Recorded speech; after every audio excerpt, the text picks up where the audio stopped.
This message is my map, and this map is my message. The earth here is thin. I move about it so freely, and the ease of it is a delicious thing, but it's also frightful.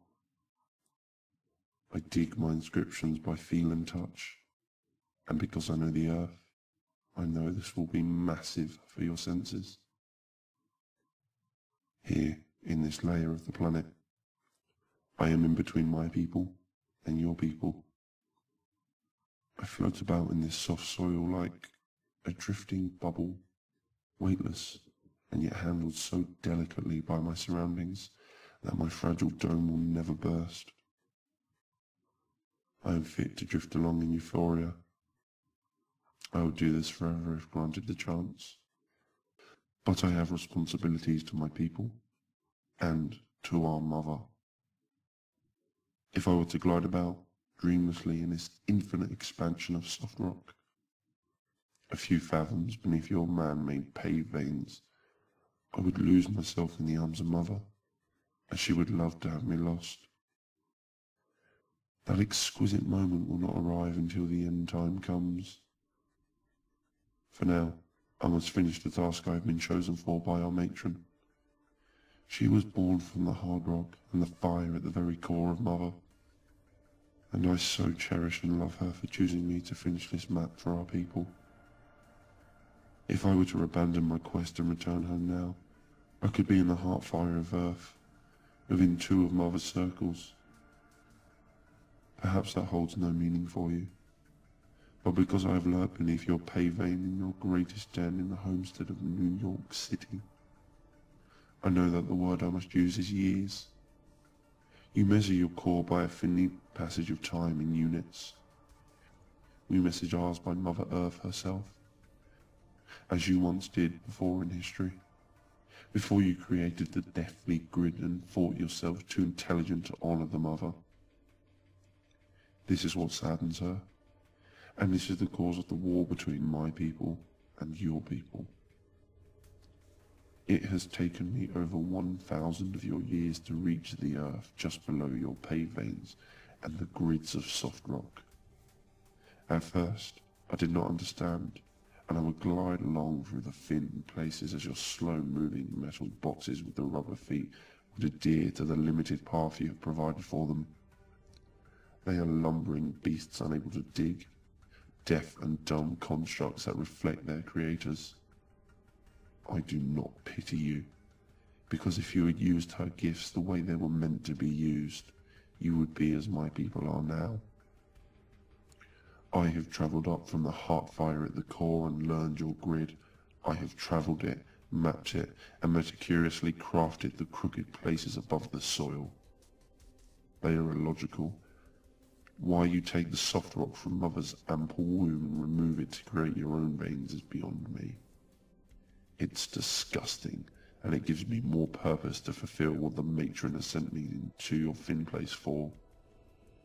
Mother's veins are designed to be flowed through, to be embraced and travelled as they were created, and what you do to her is an abomination. We hear soft whimpers at night when we try to sleep, and it pains us.